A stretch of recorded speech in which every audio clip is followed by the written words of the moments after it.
আজ নন্দীগ্রামে মুখ্যমন্ত্রী শুভেন্দু অধিকারী জনসভা।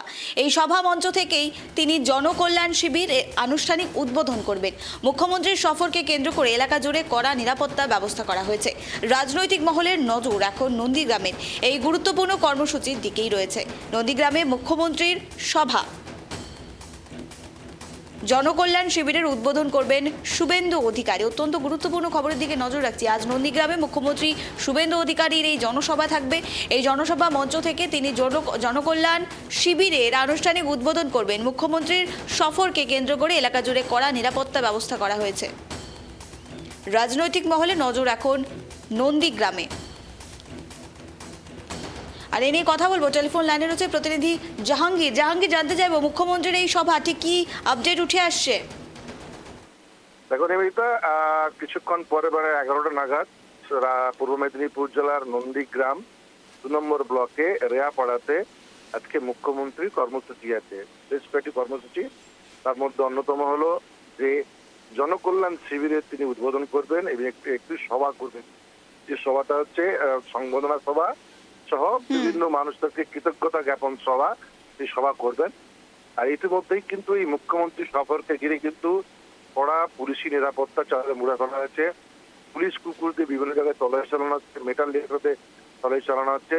আর কিছুক্ষণ মধ্যে এবং জনসভার যে পাশেই কিন্তু ক্যাম্প তৈরি করা হয়েছে, যে সমস্ত ক্যাম্প থেকে একাধিক পরিষেবা প্রদান করা হবে।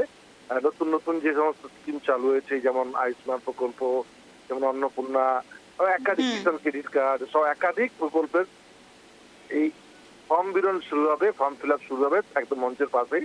তারই উদ্বোধন করবেন আজকে রাজ্যের মুখ্যমন্ত্রী শুভেন্দু অধিকারী। আর এই সভাকে ঘিরে কিন্তু একটা রাজনৈতিক মহলে একটা চর্চা শুরু হয়েছে। যেহেতু সেই নন্দীগ্রামে তিনি বিধায়ক ছিলেন, বিধায়ক হওয়ার পর তিনি বিধায়ক পদ ছেড়েছেন এবং নন্দীগ্রামে আবার কে বিধায়ক হয়, নির্বাচন করা হয়, সেদিকে এখন তাকিয়ে আছে নন্দীগ্রামের মানুষ।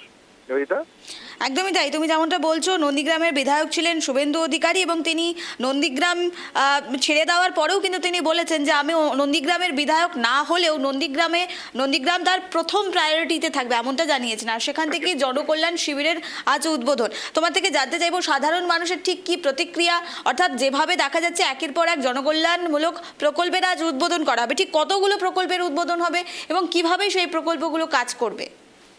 দেখো দেবিতা, রাজ্যের মুখ্যমন্ত্রী শুভেন্দু অধিকারী যখন তিনি শপথ নেন, তিনি কিন্তু ভবানীপুরের বিধায়ক হিসেবে শপথ নেন, তারপর মুখ্যমন্ত্রী হন। এবং তাই তিনি ভবানীপুর বিধানসভাটা রেখে নন্দীগ্রামে যিনি বিধায়ক ছিলেন তার পদটি তিনি খারিজ করেন এবং সেখানে আবার পুনর্নির্বাচন হবে। কিন্তু নন্দীগ্রামে তিনি আত্মীয়, নন্দীগ্রাম বিধানসভা থেকে তিনি তার প্রার্থী পদ উজ্জ্বল করেছে বলে এই নয়, বা বিধায়ক পদ উজ্জ্বল করেছে এই নয় যে তিনি নন্দীগ্রামকে ভুলে গেছেন। নন্দীগ্রাম তাকে চিহ্নিতে, সেই নন্দীগ্রাম তাকে মানুষ সম্মান দিয়েছে। নন্দীগ্রাম আন্দোলনের জোর করে আজকে শুভেন্দু অধিকারী এই জায়গায় উঠে এসেছেন। তাই তিনি নন্দীগ্রামকে কখনোই ভুলবেন না। ও যখনই সময় পাবে, ফোনে হোক, আত্মীয়তার মতো হোক, তিনি নন্দীগ্রামের কিন্তু উপকার করবেন, নন্দীগ্রামকে ঢেলে সাজাবেন। এবং গতকালকে দীঘাতে একটি প্রশাসনিক বৈঠকে তিনি পরিষ্কার জানিয়েছেন পূর্ব মেদিনীপুর জেলাকে তিনি ঢেলে সাজাবেন। যেহেতু তার নিজের জেলা, নিজের জন্মভূমি, নিজের কর্মস্থান, নিজের বেড়ে ওঠা সমস্ত কিছু কিন্তু পূর্ব মেদিনীপুর জেলা। তাই তিনি পূর্ব মেদিনীপুর জেলাকে ঢেলে নতুন করে সাজাবেন বলে তিনি পরিকল্পনা গ্রহণ করেছেন। এবং সেই নিয়ে কিন্তু কালকে একটা বৈঠক হয় দীঘার যে ডিএসডি অফিস আছে জাহাজ বাড়িতে, সেখানে বৈঠক হয়। বৈঠকে সাংবাদিকদের বলেন তিনি একাধিক উন্নয়নমূলক কর্মসূচি নিচ্ছেন। আজকে তার মধ্যে কিন্তু একটা অন্যতম নন্দীগ্রামে তিনি যে সভা হবে, সবার পরেই বা সবার আগে তিনি এই জনকল্যাণ যে শিবির আছে তার উদ্বোধন করবেন এবং নন্দীগ্রাম থেকে রাজ্যের মানুষকে বার্তা দেবেন যে এই নতুন সরকার। জাহাঙ্গীর, আরেকটি বিষয় জানতে চাইবো, আজকের এই কর্মসূচিতে ঠিক কারা উপস্থিত থাকবেন এবং জনকল্যাণ শিবির কতদিন চলবে? দেখো, জনকল্যাণ শিবির চলবে 3 দিন, 15, 16, 17, 3 জুন হবে। বিভিন্ন ব্লকে, রাজ্যের বিভিন্ন ব্লকে বিভিন্ন জায়গায় কিন্তু এই কর্মসূচি হবে।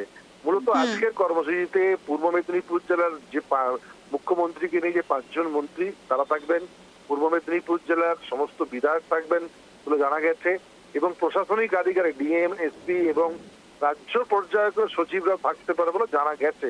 তবে আমি আবার বলছি, মুখ্যমন্ত্রী সফরকে ঘিরে কিন্তু নিরাপত্তার চাদরে মুড়ে ফেলা হয়েছে এই নন্দীগ্রামের রেয়াপাড়া মঞ্চ সংলগ্ন এলাকা। এইটা বেশ, আরেকটি বিষয় তোমার থেকে জানতে চাইবো। একদিকে আমরা দেখেছিলাম তৃণমূল শাসনকালে সে সময় দুয়ারে সরকার কর্মসূচি ছিল, তবে এবার সেই দুয়ারে সরকার কর্মসূচির পরিবর্তনেই জনকল্যাণমূলক কর্মসূচি। সাধারণ মানুষ কিভাবে বিষয়টিকে গ্রহণ করছেন বা কিভাবে দেখছেন?